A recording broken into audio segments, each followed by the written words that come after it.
Glória a Deus.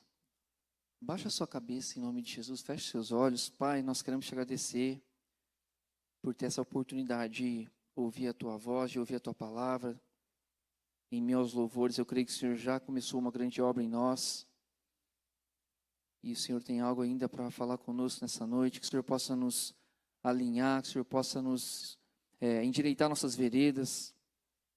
E que nosso coração, Pai, possa estar aberto para receber, para ser ministrado pelo Senhor, pelo amado Espírito Santo. Em nome de Jesus.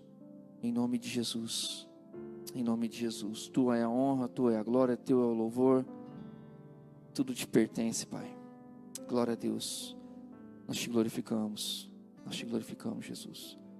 Amém. Romanos 12. Capítulo 12.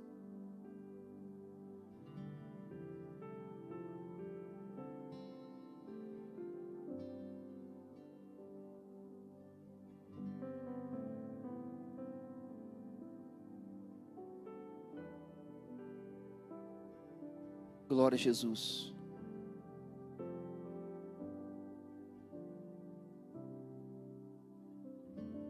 Portanto, caros irmãos, rogo-vos pelas misericórdias de Deus, que apresenteis o vosso corpo como um sacrifício vivo, santo e agradável a Deus, que é o vosso culto racional. Pode pôr outra versão. Verso 2.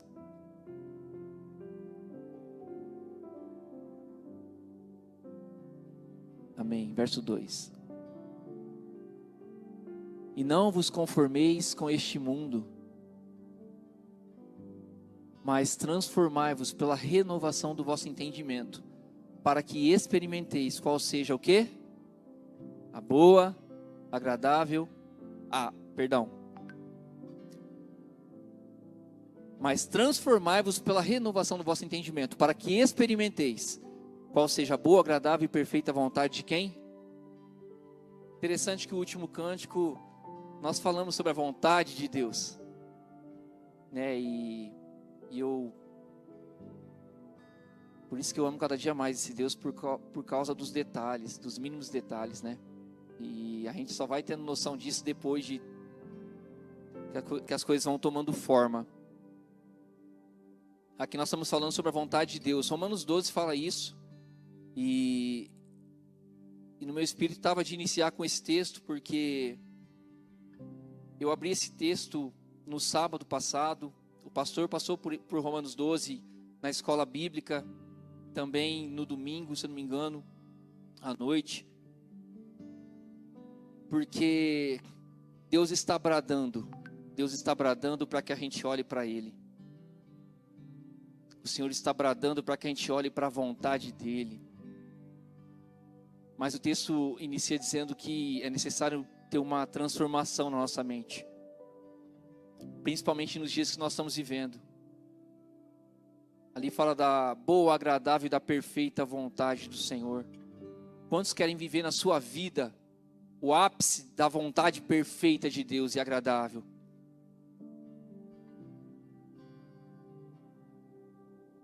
Deus precisa transformar nosso entendimento. Porque só de falar de vontade de Deus já dá um calafrio em alguns. Por quê?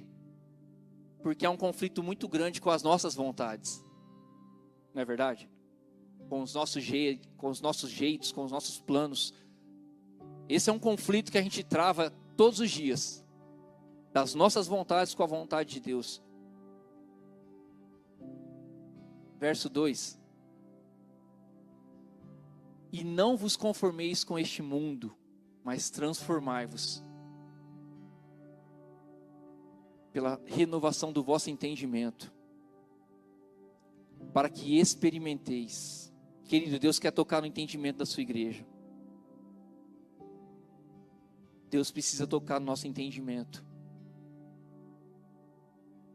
Que o Espírito Santo ele encontre hoje teu coração aberto e, sabe, que Ele te convença disso, que Ele toque na sua mente nessa noite, porque Ele tem coisas grandes para realizar em nós, mas tem muita gente parando no tempo com a sua mente, tem muita gente estacionando, isso é constante, essa transformação na nossa mente, ela tem que ser constante, senão a gente não experimenta a vontade agradável de Deus. E por que eu digo que tem um conflito muito grande?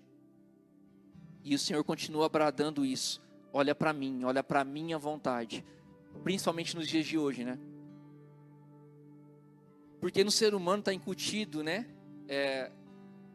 A carne grita, né? Por isso, né? A carne do homem grita por isso. O instinto por aquisição.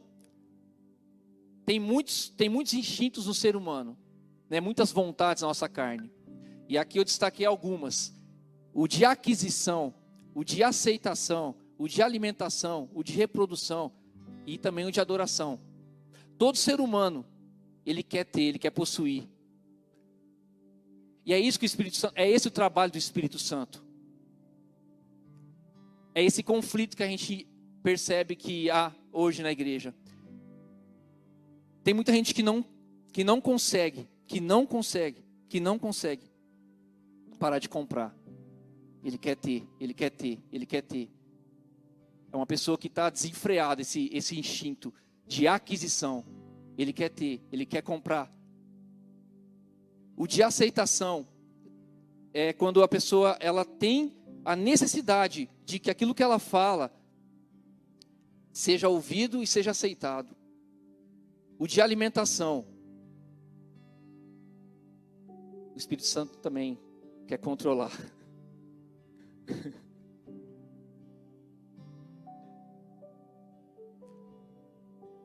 Está no ser humano, querido. Está no ser humano. É um conflito. O de reprodução, que fica muito mais evidente aí na adolescência, na pré-adolescência, né? O lado sexual. E há esse grande conflito entre você transformar a tua mente. É esse o trabalho do Espírito Santo. Transformar a tua mente. Ele transformar. Não se conformar com os padrões do mundo. Você já percebeu, por exemplo, você está falando de alguma coisa com alguém, e aí você olha no teu celular, aparece ali. Aí se você fala só de comida, você vai olhar o teu celular, Facebook ou Instagram, aparece só comida. Você está sendo vigiado. Uma grande nuvem de testemunhas. Quem já percebeu isso?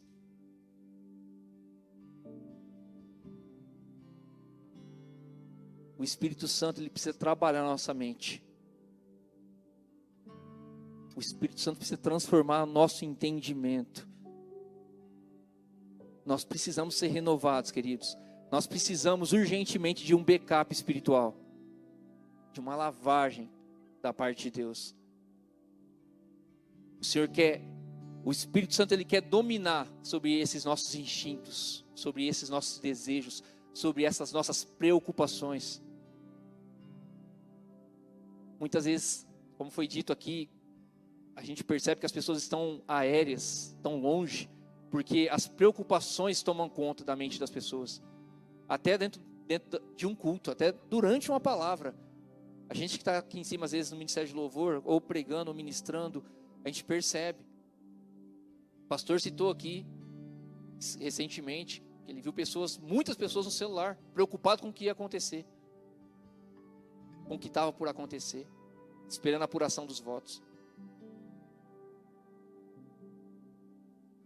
Porque tudo que mexe com o nosso poder aquisitivo, de aceitação, alimentação, reprodução e adoração. Se você não adora a Deus, se eu não adoro a Deus, se eu não coloco o Senhor, porque isso está em nós, está incutido, de adorar.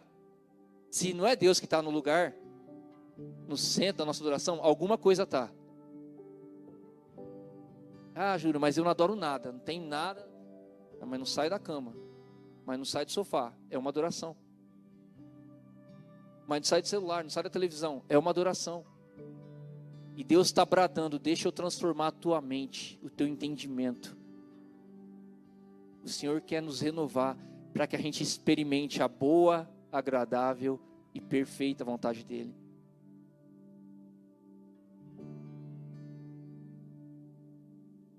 E esse é um conflito que a gente vai travar, queridos. vai travar por muito tempo, até a volta do nosso Senhor. Mas eu creio que você vai deixar o Espírito Santo dominar, o Espírito Santo governar sobre os teus instintos, amém? Sobre os teus desejos, sobre as tuas vontades. Eu creio em nome de Jesus. O Senhor está bradando para que a gente volte a olhar para Ele, para que a gente volte a olhar para aquilo que Ele se preocupa. Fala para o teu irmão, volte a olhar para Jesus. É Ele o alvo. Volte a olhar para a vontade dEle na tua vida. Esse é o foco. É isso que Deus está falando nesses dias. Não é sobre o que vai acontecer com o país. Não é sobre o que vai acontecer com a igreja. É o que Deus está falando. Qual é a vontade dEle para mim e para você. Eu disse aqui no sábado, no culto de jovens, na abertura, que eu tomei partido de muitas coisas e eu estava até na minha razão humana, falando muitas coisas, mas tudo conhecimento humano. E o que Deus quer? O que Deus está falando nesses dias? E eu percebi que eu estava falando muita coisa, mas estava orando pouco. Eu falei, deixa eu inverter. Deixa eu fechar minha boca e orar mais.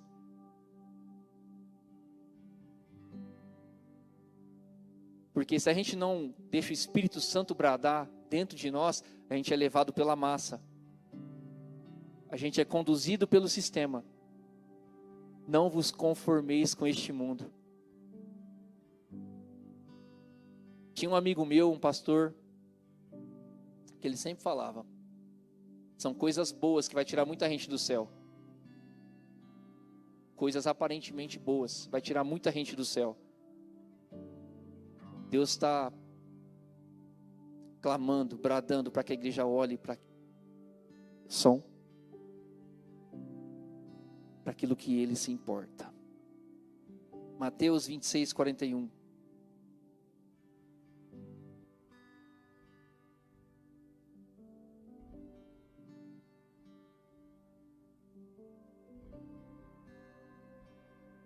Vigiai e orai para que não entreis em tentação. Na verdade, o espírito está pronto, mas o quê? A carne é fraca. 42. E indo segunda vez orou dizendo, meu Pai, se este cálice não pode passar de mim, sem eu beber, faça-se o quê? Quem está falando isso?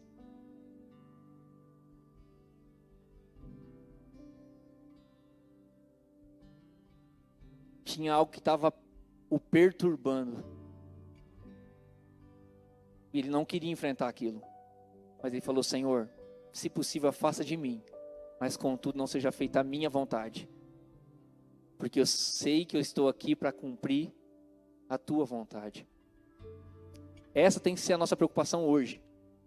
A hora que você for embora para sua casa, essa tem que ser a convicção no teu coração. Você está aqui para se preocupar com aquilo que Deus quer de você.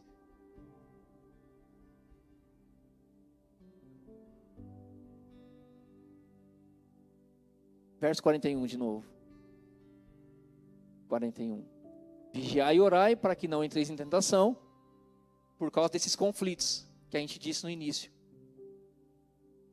Porque na verdade o espírito é pronto, mas a carne é fraca. Paulo fala, né? O bem que quero fazer, esse eu não faço. E o mal que não quero fazer,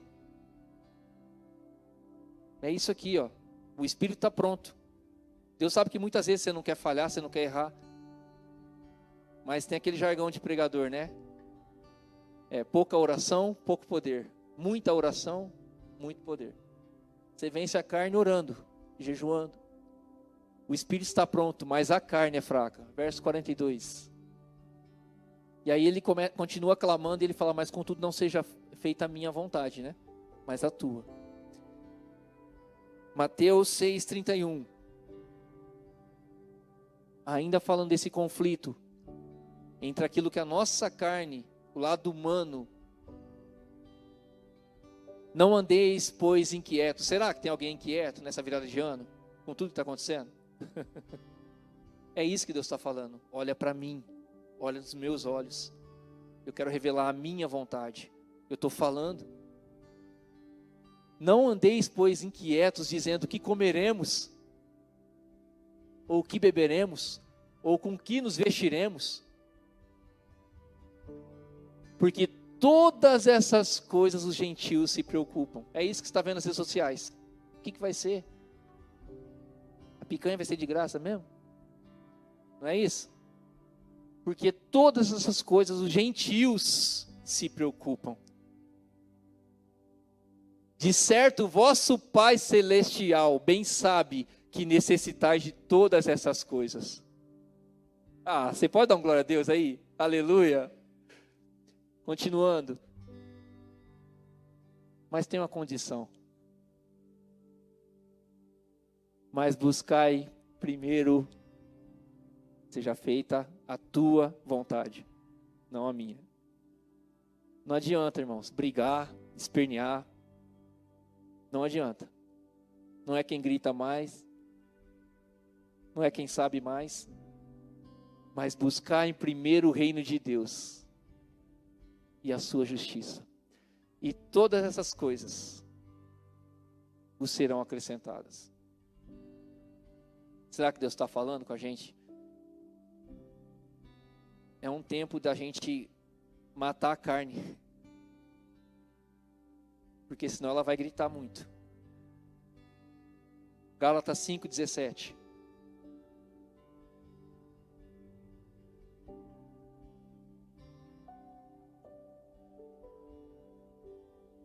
Porque o quê? A carne cobiça contra o espírito, e o espírito contra a carne. E estes opõem-se um ao outro, para que não façais o que quereis. É o que nós estamos falando desde o início. Verso 18. Mas se sois guiados pelo Espírito, seja feita a tua vontade. Filipenses 3:13.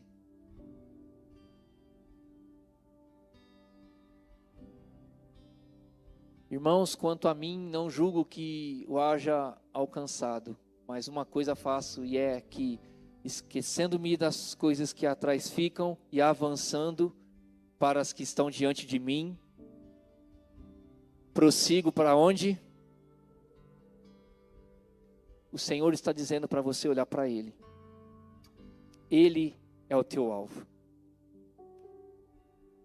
Tem uma música do Kleber Lucas que diz assim: vou avançar, eu vou crescer, ninguém vai me deter. Meu alvo é Cristo, meu alvo é Cristo. A igreja está se esquecendo do principal, do alvo. O alvo é Jesus. Isso aqui, esse altar, é por Ele, porque dele, por Ele e para Ele são todas as coisas. A igreja está se esquecendo do alvo. Nós estamos nos esquecendo de quem é o autor e consumador da nossa fé. E Ele está falando: olha para mim. E as tuas inquietações, eu vou cuidar. Porque se você me buscar em primeiro lugar, tudo aquilo que te preocupa, eu vou cuidar. É promessa. Deus não é homem para que minta, nem filho do homem para que se arrependa. Você precisa olhar para o alvo. Nós precisamos voltar a olhar para o alvo. Prossigo para o alvo, pelo prêmio da soberana vocação de Deus em Cristo Jesus. É Ele o autor e consumador da nossa fé. E aqui, por último, eu quero ler Mateus 14:22.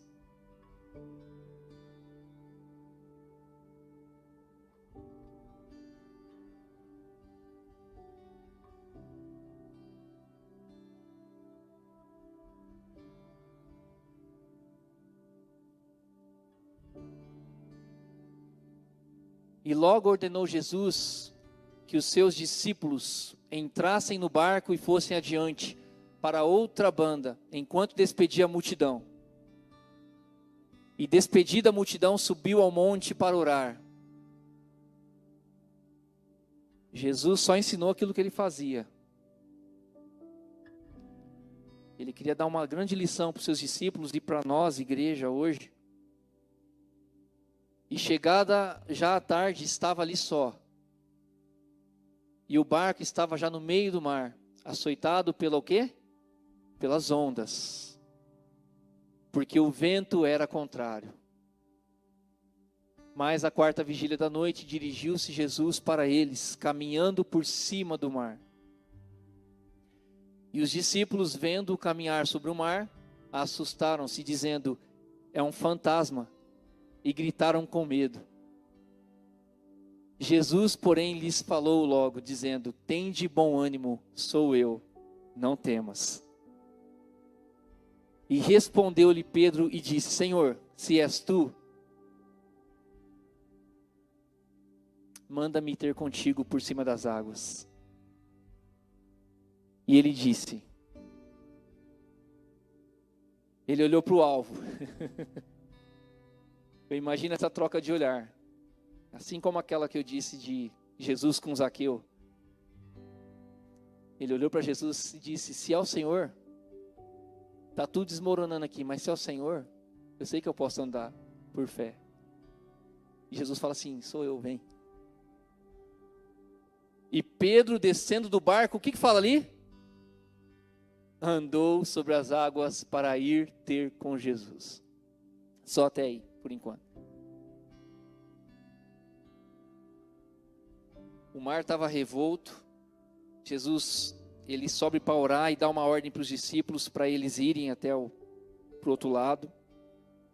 E é claro que Jesus fez tudo cirurgicamente para dar uma grande lição, né? Né, Bruno? Né, Bruninho? Bruninho, né? Falar Bruno tem dois. Jesus queria dar uma lição ali para eles e eu acho muito interessante. Para quem é pescador aqui, eu não sei quantos pescadores tem aqui. Eu não sou pescador, não gosto nem de ir para esses lugares. Mas eu imagino que para quem está no barco e o mar tá agitado, ventando, acredito que o melhor lugar para ficar é dentro do barco, não fora. Pelo menos eu penso assim. Estou certo? Quem pesca aqui? Pastor, estou certo? Não. Com certeza, é o lugar mais tranquilo. Mas ali, entendendo o cenário ali, onde ele estava, eu leigo, sem entender nada de pesca, eu acho que eu ficaria dentro do barco, sem saber que era Jesus, numa condição normal, estou falando, irmãos. E aí Pedro vai lá e ele olha para os olhos de Jesus e diz: se é o Senhor, faz eu andar também. Eu acredito que Jesus, ele não estava titubeando, porque o texto fala que o mar estava, com certeza Jesus não estava surfando ali. Jesus estava o quê? Passada larga, tranquilão, estável. O bicho estava pegando, mas Jesus estava tranquilão. Eu não posso crer num Jesus que estava aqui, ó. Senão eu não é Jesus não. Está de brincadeira. Eu acredito que essa convicção, a hora que Pedro olha ali, ele vê um Jesus firme no meio da tempestade, inabalável. Jesus soberano, aleluia. O vento batendo no mar ali, no barco, e aí Jesus, você consegue imaginar? É muita loucura ser crente, né, irmãos? É muita loucura. Consegue imaginar aí, aquele mar revolto, e Jesus vindo, sabe-se lá como? Sem balançar, no meio daquele mar balançando. E aí Pedrão olha e fala: só pode ser ele. Só pode ser ele. Interessante, queridos, que enquanto o alvo era Jesus, Pedro conseguiu andar. Pedro conseguiu caminhar no meio da tempestade. E aí, como é que está o teu coração hoje? Você está conseguindo triunfar no meio das tuas tempestades? nós estamos conseguindo triunfar no meio das nossas tempestades? Jesus está nos convidando para olhar para os olhos dele no meio da tempestade, prosseguindo firme para o alvo. Enquanto o alvo era Jesus, Pedrão estava vendo um sobrenatural, porque eu imagino os discípulos que estavam com medo olhando, falou: caramba, agora são 2.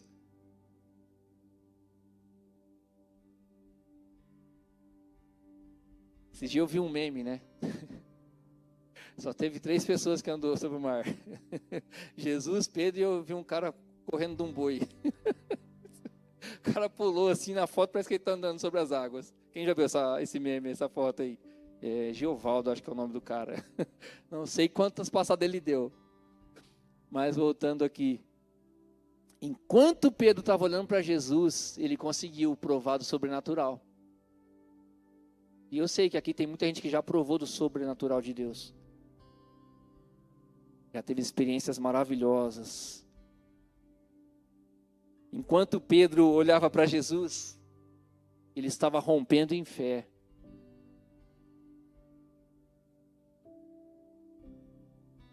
Enquanto ele estava olhando para Jesus. E o vento continuava o mesmo. Mas agora ele estava estável. Assim como Jesus, ele estava inabalável. Porque ele olhou para o alvo. Enquanto Pedro olhava para Jesus, enquanto o alvo era Jesus, Pedro tinha direção. Porque eu acredito que ele estava olhando para o lugar certo. E hoje você vê muitas pessoas sem direção. Hoje nós vemos muitas pessoas como massa de manobra.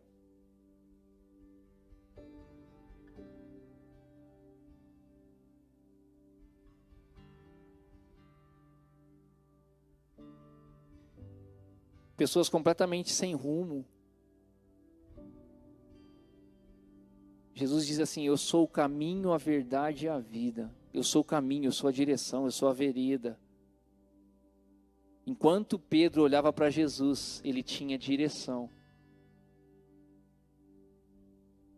Se você está se sentindo perdido, se tem alguém acompanhando aqui pela internet e está se sentindo perdido, volta a olhar para Jesus. Ele é o caminho. Ele é o caminho no meio dessa tua tempestade. No meio dessa turbulência, Ele é o caminho.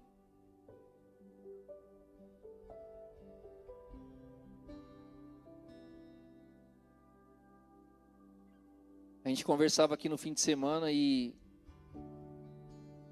do rumo que a igreja está tomando, né? Aí eu me lembrei, estava conversando com o Jean aqui, com o pastor Fernando, que a igreja ela começou a crescer e ela cresceu muito. Se eu não me engano, o evangelho chegou no Brasil em 1910, o avivamento. E as igrejas elas cresceram muito, o evangelismo de rua era muito grande. E aí, a partir de algumas décadas atrás, a igreja começou a se rachar, não crescer. Só se rachava e... Porque Jesus deixou de ser o alvo para muitos.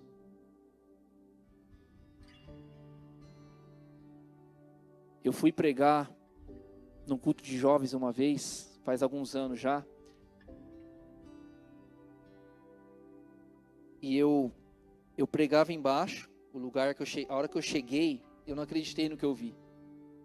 Eu cheguei para ministrar no culto de jovens aqui, como se fosse aqui. E naquela casa ali da frente, fosse outra igreja, que também estivesse tendo culto na mesma hora. E em cima de onde eu estava ministrando, também era uma igreja, que também estava tendo culto. Eu falei, Jesus, o que está acontecendo? E aí o Jean comentou aqui, a gente conversando algumas coisas, né? Alinhando algumas coisas, coisas de reino. E ele falou assim, engraçado que você... os católicos sabem o local de atuação deles. Você vê uma igreja católica por bairro praticamente. Por exemplo, na rua que eu moro,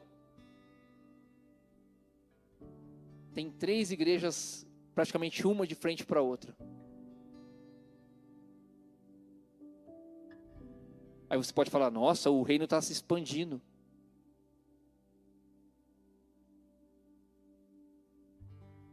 Jesus precisa voltar a ser o centro, queridos. Jesus precisa voltar a ser o centro da igreja, o alvo da igreja. Jesus precisa voltar a reinar no nosso coração.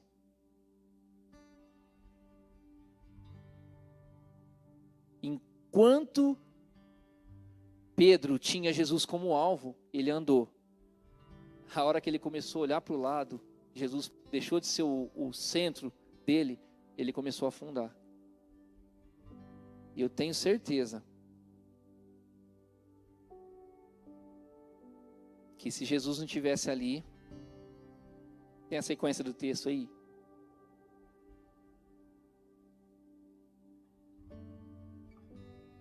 Mas sentindo o vento forte, teve medo. E começando a ir para o fundo, clamou, dizendo, Senhor, salva-me.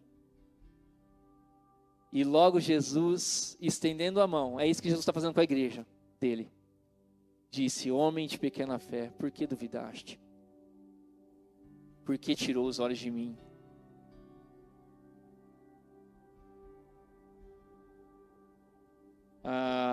Alguns meses atrás, a Vanessa ministrou aqui, acho que foi o último domingo que ela ministrou sobre nós não aceitarmos sermos apenas visitados pelo Senhor, mas a gente ser realmente morada dele. E ela citou na mensagem, não sei quem lembra, de um vídeo que eu tinha publicado naquela semana. Ela só citou o vídeo, mas hoje eu trouxe o vídeo aqui. Se tiver no jeito aí, é um vídeo curtinho. Por quê? Que eu me senti encorajado de passar esse vídeo. Porque na escola bíblica, no domingo, quem estava aqui... Só um instante. Nesse século que nós estamos vivendo, na escola bíblica aqui, o pastor ele teve que... O pastor brincou aqui, né? Mas enquanto ele ministrava aqui, ele falava assim, ó, não sei se eu vou sair, vocês vão deixar eu sair para fora vivo. Porque é assim que a igreja está hoje, queridos. Por isso que Jesus precisa voltar a ser o alvo. Porque você tem que tomar cuidado com o que você fala. Você tem que ficar dando volta. Mas Jesus, ele vai voltar a ser o centro. Eu creio nisso. Eu creio que Jesus é o centro da sua vida. Eu creio nisso plenamente. Que os teus olhos e a tua mente estão focadas no Senhor. Ele é o alvo. Eu creio nisso em nome de Jesus. O que está me assustando é que nesse século que nós estamos vivendo, eu estou pregando o evangelho, não é para ímpio. O nosso esforço hoje não é ganhar mais um perdido, é fazer com que o salvo permaneça salvo. Olha o nível de mediocridade que nós chegamos. E o mais interessante, fale com todo cuidadinho, senão nós perdemos mais um. Eu percebo que o problema da igreja brasileira não é a quantidade de milagres que Deus está fazendo. Não importa quantos Ele faça, eles não vão crer. Sabe por quê? Se cumpre a palavra de Isaías, eles têm um problema sério, dureza de coração. Eles não querem render o coração. O que tá me E é mais sobre esse trecho que ela citou na mensagem dela. Que ele fala assim, ela fala sobre isso. Que como Jesus tem deixado de ser o alvo, tudo abala as pessoas. Né? Era impensável isso. Pensei no cabelo, que se converteu a gente se converteu mais ou menos próximo. Você imagina um pastor nos anos 90 pedindo com jeitinho? Não, né? Acho que era impensável, né? A gente sabe como que eram as mensagens dos anos 90. Quem se converteu aqui nos anos 90? Imagina uma mensagem dura que era ministrada nos anos 90 nos dias de hoje. Aí no domingo à noite o pastor ainda falou, tenha paciência comigo, tal, né? É igual ele falou, tem que falar com todo cuidadinho, senão, né? Mas eu creio num Deus que está estendendo a mão para a igreja. Porque Ele é amoroso, Ele é misericordioso. E eu creio, querido, do fundo do meu coração, que Jesus, Ele é o alvo. E que você vai voltar, que nós vamos voltar como igreja a olhar para os olhos dEle, porque Ele é o autor e consumador da nossa fé. É Ele que põe você de pé, e que todos esses conflitos aqui, ó, que a nossa carne ela busca, todos esses desejos, o Espírito Santo de Deus, mas se sois guiados pelo Espírito,